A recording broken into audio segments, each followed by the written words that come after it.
श्री शिवाय नमस्तुभ्यम दोस्तों, हर हर महादेव। शिव महापुराण की कथा में गुरुजी पंडित प्रदीप जी मिश्रा जी ने बताया, गुरुजी कहते हैं संसार में कोई ऐसी वस्तु नहीं है जो आपको पूर्ण मिले, केवल एक ही पूर्ण मिलता है, वो है देवादिदेव महादेव। इसीलिए शिव महापुराण की कथा कहती है आपको भोलेनाथ को ज़्यादा देने की जरूरत नहीं है, केवल एक चावल का दाना, वो भी आखा चावल, खंडित चावल नहीं, पूर्ण चावल होना चाहिए। भोलेनाथ को जब आप चढ़ाएं तो पूर्ण चावल भोलेनाथ पर समर्पित करें, वो भी सिर्फ एक, मात्र एक चावल का दाना काफ़ी है। वो भी गुरुजी कहते हैं रोज नहीं तो सिर्फ आप अष्टमी को, सोमवार की जो अष्टमी होती है, प्रदोष और जो मासिक शिवरात्रि आती है और सोमवार, इन दिनों में आपने नियम ले लिया कि मुझे भोलेनाथ को एक चावल का दाना समर्पित करना है, तो आखा चावल, साबुत चावल, खंडित नहीं। तो ये आप सोमवार की अष्टमी, प्रदोष, मासिक शिवरात्रि और सोमवार, इन दिनों में आप भोलेनाथ को एक चावल का दाना जरूर से समर्पित करें। अगर बराबर आप हर महीने की इन दिनों में एक चावल का दाना भोलेनाथ को समर्पित करते हैं तो आपको खुद लगने लगेगा कि मेरे जीवन में कितना बदलाव आना शुरू हो गया, कितने आपके काम सफल होते हैं, कितने आपका घर उन्नति करता है, कितने आपके बच्चे उन्नति करते हैं, आपके जीवन में कितना बदलाव आता है, आप खुद महसूस करेंगे।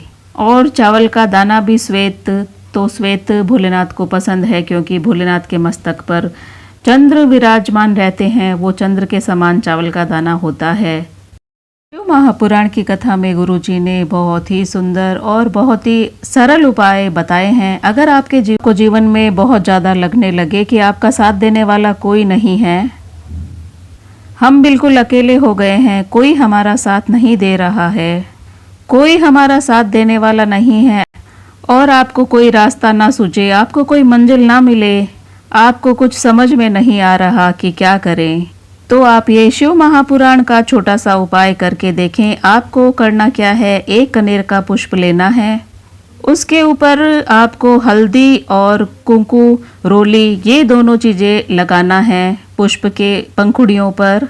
कनेर के पुष्प की पंखुड़ियों पे आपको हल्दी और रोली लगानी है कनेर के पुष्प पर। ये सोमवार की अष्टमी के दिन करना है ये उपाय।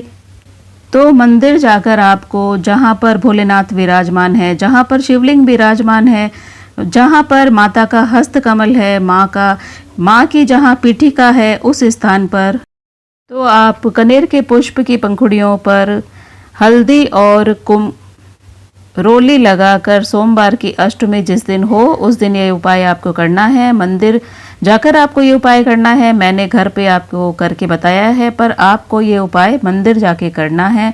और जहाँ माता का हस्तकमल हो, वीडियो में आप अच्छे से समझ लीजिए, देख लीजिए। मैं जब आपका साथ कोई ना दे तो आप ये छोटा सा उपाय जरूर से करें। ये जो माता का हस्तकमल होता है, गोलाई में कहीं पर भी आप ये पुष्प रख सकते हैं। जब आप पीठिका पर पुष्प समर्पित करें तो माता तारा रानी का नाम लेना है। ध्यान में रखें, माँ तारा रानी का नाम आपको लेकर ये पुष्प पीठिका पर माता के हस्त कमल पर रखना है।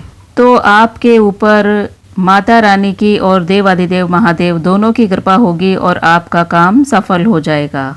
आपके काम में सफलता मिलेगी ही मिलेगी। पर आप ये उपाय जब करें तो पूरा विश्वास आपको भोलेनाथ पर और माता पर होना चाहिए, तभी आपके काम बनेंगे। गुरुजी ने शिव महापुराण की कथा में एक और उपाय बताया है। अगर आपको डॉक्टर कह दे, चाहे नारी हो या पुरुष हो, शरीर के किसी भी अंग में अगर गांठ हो गई है और डॉक्टर आपसे कह दे कि इस गठान का ऑपरेशन करना है, गुरुजी कहते हैं कि डॉक्टर अगर कह दे ऑपरेशन कराओ तो मना नहीं, करवाओ, डॉक्टर की दवाई भी लो। डॉक्टर शिव का एक रूप है, पर उससे पहले डॉक्टर साहब से आप 4-5 दिन मांग लें कि 4-5 दिन के बाद में डॉक्टर साहब हम लोग ऑपरेशन करवाएंगे। तो आप ये शिव महापुराण का छोटा सा उपाय जरूर से करें। तो गुरुजी ने शिव महापुराण की कथा में एक छोटा सा उपाय बताया है, जिनके भी शरीर में कहीं पर भी गांठ हो जाए तो ये उपाय आप जरूर से करें शिव महापुराण का। आपको करना क्या है, एक कलश जल लेना है, उसके अंदर गंगा जल डालना है और एक आखा चावल आपको लेना है, साबुत चावल, खंडित नहीं। आप मंदिर में भोलेनाथ को जल तो समर्पित करते ही हैं, अगर नहीं भी करते हैं तो इस उपाय के लिए आप भोलेनाथ को जल जरूर से समर्पित करें। तो आप उस कलश के अंदर, जल के अंदर थोड़ा गंगा जल डाल लें और आपको एक चावल का दाना अपनी हथेली में ही रखना है और उसी हथेली से कलश को पकड़कर भोलेनाथ को जल समर्पित करना है।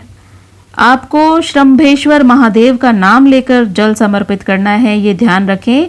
कौन से महादेव का नाम लेना है? श्रम्भेश्वर महादेव का नाम लेकर आपको भोलेनाथ को वो जल समर्पित करना है। और आप ये भी ध्यान रखें, आपको दक्षिण की साइड में खड़ा होना है, आपका मुख उत्तर की साइड होना चाहिए। इस बात का भी विशेष आप ध्यान रखें। जहाँ जलाधारी का जल बहकर जाता है उस साइड आपका मुंह होना चाहिए। और जब आप जल समर्पित कर दें श्रम्भेश्वर महादेव का नाम लेकर, उसके बाद में आपको वो चावल का दाना समर्पित करना है शिवलिंग पर। और जो चावल का दाना आपने चढ़ाया है उसको वापस ले लीजिए और एक बेलपत्र भी वहां से आपको लेकर आनी है। और बेलपत्र को सुबह के समय आपको चबाकर खानी है और चावल को शाम के समय आपको चबाकर खाना है। इन दोनों को आपको खाना ही है, बेलपत्र सुबह और चावल का दाना शाम को आपको खाना है। ये उपाय आप 4-5 दिन लगातार करते जाएं और उसके बाद में आप डॉक्टर साहब के पास जाएं, फिर से जांच करवाएं। जो आपके शरीर में गांठ हो गई है वो श्रम्भेश्वर महादेव के नाम से धीरे धीरे गलना प्रारंभ हो जाएगी। मेरा वीडियो अच्छा लगे तो लाइक करें, शेयर करें, सब्सक्राइब करें और मेरे भाइयों पर, बहनों पे, मेरे परिवार पर, मेरे दोस्तों पर भोलेनाथ की कृपा और भोलेनाथ का आशीर्वाद हमेशा बना रहे। श्री शिवाय नमस्तुभ्यम। हर हर महादेव।